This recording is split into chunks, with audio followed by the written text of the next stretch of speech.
Hello friends, स्वागत है आप सभी का एग्जाम प्लेटफॉर्म में।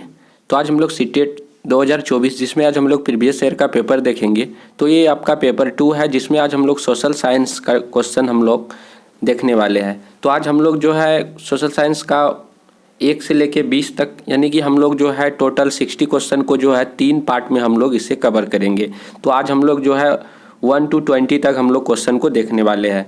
तो सबसे पहले आप लोग एग्जाम प्लेटफॉर्म पे नए हैं तो आप लोग एग्जाम प्लेटफॉर्म को जरूर सब्सक्राइब कर ले। तो ये देखिए आपका 21 जनवरी 2024 का ये पेपर है। तो आपका जो है सोशल साइंस में किस तरह का क्वेश्चन आएगा तो आप लोग इसे देखेंगे तो आप लोगों को देख के जो है पता चल जाएगा कि किस तरह का लेवल रहता है सीटेट में, किस तरह का सोशल साइंस का क्वेश्चन आता है। तो चलिए आज हम लोग देखते हैं क्वेश्चन। तो देखिए क्वेश्चन है आपका फर्स्ट क्वेश्चन 31 नंबर। हमारा सौर परिवार निम्नलिखित खगोलीय पिंडों से बना है। हमारा जो सोलर सिस्टम है वह जो है किन किन पिंडों से, किन किन प्लैनेट से जो है मिलके बना है। तो यहाँ पे 4 ऑप्शन है। आप लोग यदि निश्चित तौर पे इसे यदि पढ़ेंगे तो बिल्कुल ही आप लोग जो है सही ऑप्शन टिक करेंगे। तो यहाँ पे देखिए फर्स्ट ऑप्शन पे है ग्रह, उपग्रह, क्षुद्र ग्रह, सप्तऋषि। सेकेंड में है नक्षत्र मंडल, ग्रह, सूर्य। उसके बाद है उपग्रह, ग्रह, ध्रुव तारा। उसके बाद है सूर्य है, ग्रह है, उपग्रह है, क्षुद्र ग्रह है, उल्का पिंड है। निश्चित तौर पे आप लोग यदि सारे ऑप्शन को यदि देखे हैं तो आपका चौथा ऑप्शन सबसे जो है सटीक है। यानी कि हमारा जो सौर परिवार है, सौर परिवार का जो मुखिया होता है सूर्य होता है। उसके बाद आपका ग्रह होता है, उसमें उपग्रह होता है, क्षुद्र ग्रह होता है, उल्का पिंड होता है। ये सारे मिल के जो है सोलर सिस्टम का क्या करता है, निर्माण करता है। तो आपका ऑप्शन नंबर 4 बिल्कुल सही जवाब हो जाएगा। उसके बाद है आपका 7वीं शताब्दी के प्रारंभ से निम्नलिखित में से किस विचार पर लोगों ने सवाल उठाना शुरू कर दिया। 7वीं शताब्दी के प्रारंभ से जो है निम्नलिखित में से किस विचार पर लोगों ने सवाल उठाना शुरू कर दिया, आपको बताना है। फर्स्ट है सामाजिक विशेषाधिकार किसी का जन्म का परिणाम है, केवल मानव जाति जीवन के अनंत चक्रों से गुजरते हैं, सभी व्यक्ति जन्म के समय समान होते हैं, व्यक्तिगत प्रयासों से पुनर्जन्म के चक्र से छुटकारा पाया जा सकता है। तो यहाँ पे आपका राइट आंसर हो जाएगा ऑप्शन नंबर 1, सामाजिक विशेषाधिकार किसी जन्म का परिणाम है। ये इस पर जो है मतलब कि 7वीं शताब्दी के प्रारंभ से ही जो है सवाल उठाया जा रहा है। तो ऑप्शन नंबर 1 हो जाएगा सामाजिक विशेषाधिकार किसी का जन्म का परिणाम है। इस कथन पे जो है शुरू से ही सवाल उठाया जा रहा है। उसके बाद है आगे आपका पेरिया पूर्णम। क्या है क्वेश्चन? पेरिया पूर्णम एक तमिल कृति हमें किसके बारे में जानकारी देता है? सिपाहियों और सैन्य जनरलों के बारे में, राजा और रानियों के बारे में, विद्वानों और कवियों के बारे में, साधारण पुरुषों और महिलाओं के बारे में। तो पेरिया पूर्णम जो आपका तमिल कृति है इसमें जो है साधारण पुरुष और महिला के बारे में हमें जो है जानकारी प्राप्त होती है। तो ऑप्शन नंबर 4 आपका बिल्कुल राइट आंसर होगा। उसके बाद है आपका 34 नंबर स्त्री पुरुष तुलना नामक पुस्तक की रचना निम्नलिखित में से किस सुधारक द्वारा की गई है? स्त्री पुरुष तुलना नामक पुस्तक है जो किसके द्वारा लिखा गया है आप लोगों को बताना है। तो यहाँ पे आपका राइट आंसर हो जाएगा ऑप्शन नंबर 4 ताराबाई शिंदे। तो ताराबाई शिंदे के द्वारा ये रचना जो है मतलब कि लिखा गया है। उसके बाद जो है अगला क्वेश्चन है आपका पहाड़ी क्षेत्रों में अब रेल मार्ग का विस्तार निर्माण हो रहा है, अति उपयुक्त कारण का चयन करें। तो पहाड़ी क्षेत्रों पे अब रेल मार्ग बनाना बहुत ही आसान हो गया है। तो ये आसान कैसे हुआ या नहीं, तो वहाँ पे पहाड़ी क्षेत्रों में रेल मार्ग का जो निर्माण हो रहा है कैसे निर्माण हो रहा है, तो इसका क्या कारण है? तो फर्स्ट ऑप्शन है इसे संभव करने के लिए उन्नत प्रौद्योगिकी का विकास हुआ। बहुत ही सटीक है। तो अभी जो है पहाड़ी क्षेत्रों पे भी रेल मार्ग बनाना आसान हो गया है, जिसका कारण क्या है कि इसे संभव करने के लिए उन्नत प्रौद्योगिकी मतलब कि काफ़ी ज़्यादा हाई लेवल का टेक्नोलॉजी का विकास होने के कारण क्या हो रहा है, पहाड़ों पे भी रेल मार्ग बनाना आसान हो गया। तो ऑप्शन नंबर 1 आपका बिल्कुल ही क्या है, सही जवाब है। उसके बाद है आपका कथन और कारण से रिलेटेड यहाँ पे क्वेश्चन है आपका। देखिए अभी कथन में बोला जा रहा है दादा भाई नौरोजी जो भारतीय राष्ट्रीय कांग्रेस के बड़े नेता थे कभी भी भारतीय राष्ट्रीय कांग्रेस के अध्यक्ष नहीं बने। तो ये तो बिल्कुल ही गलत है। यहाँ पे कथन में बिल्कुल ही गलत है, क्योंकि हम जानते हैं कि दादा भाई नौरोजी जो 3 बार जो है मतलब कि कांग्रेस के अध्यक्ष बने हैं। 1886 में आपके बने ही हैं, उसके बाद 1893 में बने हैं, उसके बाद 1906 में बने हैं। बट यहाँ पे कथन पे आपका बोला जा रहा है कि कभी कांग्रेस के अध्यक्ष ही नहीं बनी है, तो इस तरह से आपका कथन तो बिल्कुल ही गलत है। उसके बाद कारण में बोला जा रहा है कि वह व्यवसायी और प्रचारक थे, वे लंदन में रहते थे और कुछ समय के लिए ब्रिटिश संसद के सदस्य भी रहे। हाँ, ये बात बिल्कुल क्या है, सही है। तो आपका कथन गलत है बट आपका कारण सही है। तो यहाँ पे ए गलत, आर सही, तो ऑप्शन नंबर 1 आपका बिल्कुल राइट आंसर हो जाएगा। तो यहाँ पे कथन में बोला जा रहा है कि कांग्रेस का अध्यक्ष बना ही नहीं है, बट हमको तो पता है कि कांग्रेस का अध्यक्ष 3 बार बने हैं, 1906 में, 1893 में, 1886 में, इसलिए वो गलत हो जाएगा। और ये बात सही है कि वह एक व्यवसायी और प्रचारक थे, वे लंदन में रहते थे, कुछ समय के लिए ब्रिटिश संसद के सदस्य भी रहे। तो ऑप्शन नंबर 1 आपका बिल्कुल राइट आंसर है। उसके बाद निम्नलिखित में से वायुमंडल का अधिकांश कौन सी 2 गैसें है? तो वायुमंडल में कौन सी जो है इन्वायरमेंट में जो है 2 गैसें पाई जाती है? तो ये बिल्कुल ही रियल है, मतलब कि इजी है। तो आपका नाइट्रोजन और ऑक्सीजन आपका बिल्कुल क्लियर है। 78% आपका पाया जाता है, ऑक्सीजन 21% के आसपास आपका जो पाया जाता है। तो इस तरह से आप लोगों को भी पता ही होगा कि सबसे अधिकांश ज़्यादा मात्रा में नाइट्रोजन और ऑक्सीजन पाया जाता है। उसके बाद है हमारा पृथ्वी का वास्तविक निरूपक प्रतिरूप है। तो यहाँ पे आपको क्वेश्चन पढ़ के समझ में आ गया होगा कि हमारा जो पृथ्वी है, इस पृथ्वी का जो सबसे सटीक निरूपक जानकारी हमें कौन देता है? तो पृथ्वी के बारे में हम लोग जब भी पढ़ते हैं तो हम लोग देखिएंगे कि हम लोग जो है एक ग्लोब का क्या करते हैं, सहारा लेते हैं। तो एक ग्लोब का हम लोग क्या करते हैं, सहारा लेते हैं। तो यह ग्लोब हमारा जो है पृथ्वी का एक क्या है, सही निरूपक है। तो इस तरह से आप लोग जो है क्या आंसर हो जाएगा, ग्लोब आपका राइट आंसर हो जाएगा। तो ये जो है ग्लोब जो है आपका पृथ्वी का त्रिआयामी गोलाकार प्रतिनिधित्व करता है। तो इस तरह से आपका जो है सही वास्तविक निरूपक कौन सा हो जाएगा, तो ग्लोब हो जाएगा, जो पृथ्वी के बारे में सही जानकारी हमें देता है। उसके बाद है आपका 1929 में बाल विवाह निषेध अधिनियम पारित किया गया। इस अधिनियम के अनुसार पुरुष तथा महिला के लिए शादी की न्यूनतम आयु कितनी रखी गई? ये क्वेश्चन भी बहुत बार पूछा गया सीटेट में, आप लोग इसे ध्यान में रखेंगे। तो 1929 में जो बाल विवाह निषेध अधिनियम जो बनाया गया था, एक्ट पारित हुआ था, उसमें जो पुरुषों के लिए 18 वर्ष और महिलाओं के लिए 16 वर्ष निर्धारित किया गया था। तो ऑप्शन नंबर 3 आपका बिल्कुल राइट आंसर हो जाएगा। 18 वर्ष और 16 वर्ष आपका राइट आंसर हो जाएगा। उसके बाद है आपका गेहूं एवं जौ जैसे फसल उगाने के सर्वप्रथम साक्ष्य निम्नलिखित में से किस स्थान में मिले हैं? सही विकल्प का चयन करें। तो गेहूं और जौ जैसे फसल उगाने का सर्वप्रथम साक्ष्य जो है कहाँ से मिला है? तो ये जो है आपका सुलेमान और किरथर हिल्स से मिला है, जो कि अभी प्रेजेंट टाइम में यदि बात किया जाए तो ये जो है पाकिस्तान में है। कहाँ पे है? पाकिस्तान में है। तो गेहूं और जौ फसल उगाने वाले सर्वप्रथम साक्ष्य किस स्थान से मिला? तो सुलेमान और किरथर हिल्स, जो कि अभी प्रेजेंट टाइम में पाकिस्तान में है। लगभग यहाँ पे 7000 वर्ष पूर्व गेहूँ और जौ की जो है फसल उगाई गई थी। कितना हजार? 7000 वर्ष पूर्व, 7000 वर्ष पूर्व की बात है, जो कि कहाँ पे है? प्रेजेंट टाइम में पाकिस्तान में। कौन सा जगह? सुलेमान और किरथर हिल्स आपका राइट आंसर होगा। उसके बाद है पवन सड़क पर गिरी सूखी पत्तियों को उड़ाती है। पवन कैसे बहती है?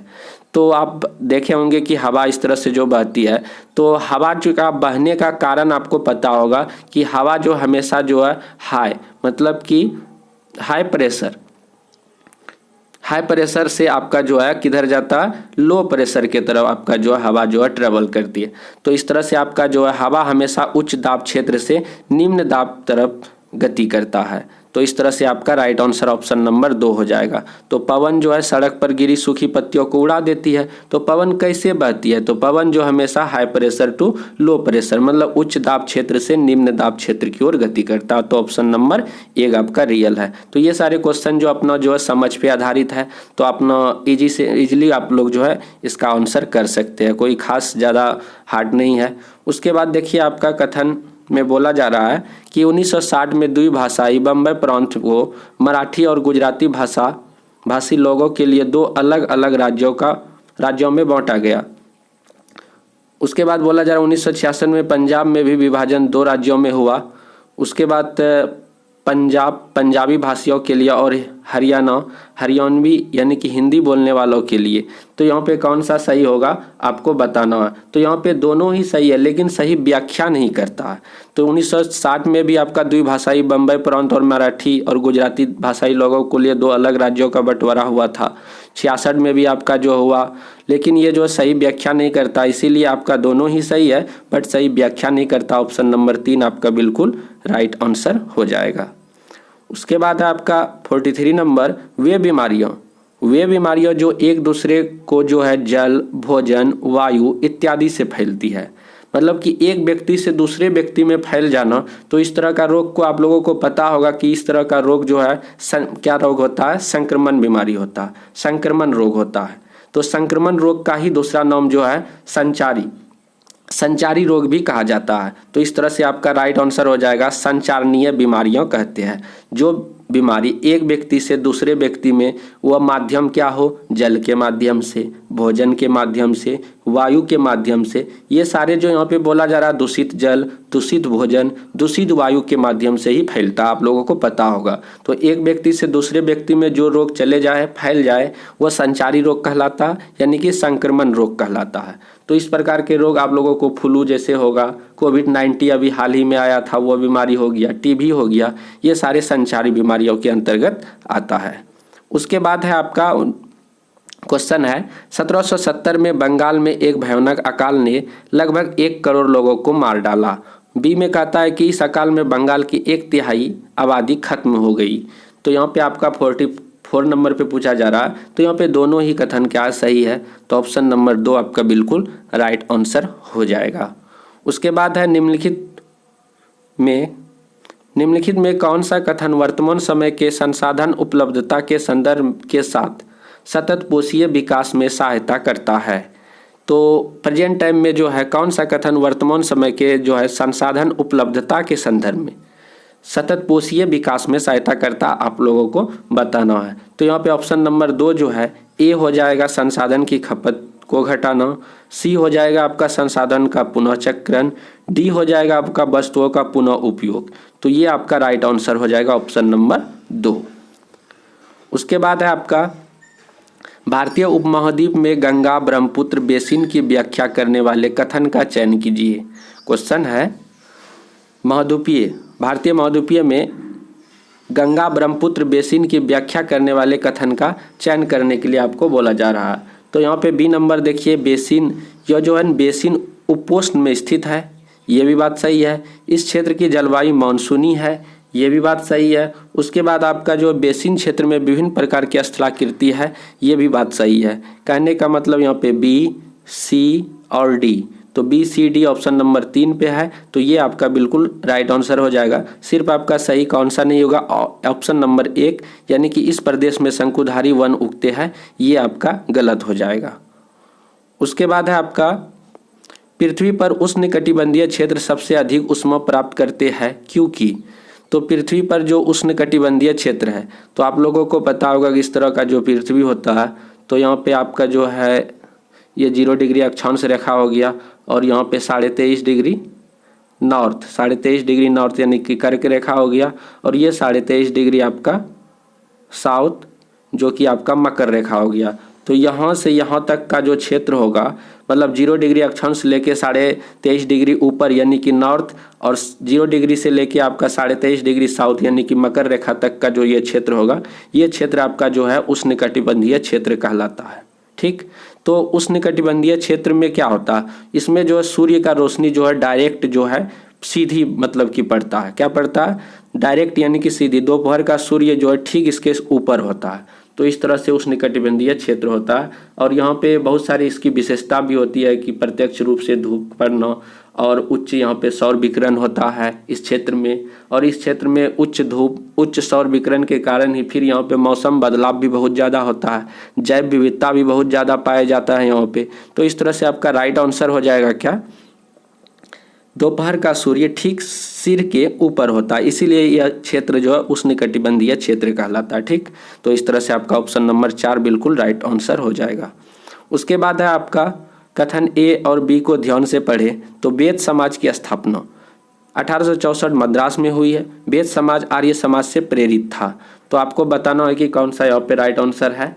तो यहाँ पे ए जो है आपका वेद समाज की स्थापना 1864 आपका सही है, बट आपका जो है वेद समाज आर्य समाज से प्रेरित था ये गलत बात है। तो एक आपका सही है और आर क्या है, गलत है। तो ऑप्शन नंबर 4 आपका बिल्कुल राइट आंसर होगा। उसके बाद है आपका जेम्स मिल ने 1817 में ए हिस्ट्री ऑफ ब्रिटिश इंडिया 3 भागों में प्रकाशित किया। इसमें उन्होंने भारतीय इतिहास को 3 कालों प्राचीन, मध्य और आधुनिक में बांटा। तो ये आपका जो है गलत हो जाएगा। जेम्स मिल 1817 में हिस्ट्री ऑफ ब्रिटिश इंडिया 3 भागों में प्रकाशित किया, ये बात आपका सही है, बट आपका इतिहास कालों को जो यह 3 भागों में बांटा ये आपका गलत हो जाएगा। तो ऑप्शन नंबर यानी कि आपका कथन 1 जो है आपका सही है और बी आपका क्या है, गलत है। तो ऑप्शन नंबर 4 आपका बिल्कुल राइट आंसर होगा। उसके बाद लास्ट क्वेश्चन हम लोग देखेंगे 50 नंबर। जनजातियों की सांस्कृतिक परंपराएं जिसमें उनकी भाषा तथा संगीत भी शामिल है बहुत समृद्ध तथा विशिष्ट होती है। उसके बाद कारण में बोला जा रहा है कि जमीन, जंगल, घास, मैदान तथा पानी पूरे कुनबे की संपत्ति मानी जाती है जिनका उपयोग सभी साथ मिलकर करते हैं, एक साथ मिलकर करते हैं। तो यहाँ पे जो है दोनों ही सही है, बट आपका सही व्याख्या नहीं करता, यानी कि दोनों आपका जो है कथन और कारण दोनों सही है और कारण जो आपका सही व्याख्या नहीं करता। तो ऑप्शन नंबर 3 आपका बिल्कुल राइट आंसर हो जाएगा। तो टोटल हम लोग जो है 20 क्वेश्चन हम लोग कर दिए हैं। उसके बाद जो 20 क्वेश्चन जो है हम लोग अगले पार्ट में हम लोग कर लेंगे। तो आप लोग अभी तक यदि सब्सक्राइब नहीं किए हैं प्लीज़ सब्सक्राइब कीजिए और अपने फ्रेंडों को जरूर आप लोग जो है शेयर कीजिए। तो चलिए मिलते हैं हम लोग अगले वीडियो पे। जय हिंद, जय भारत।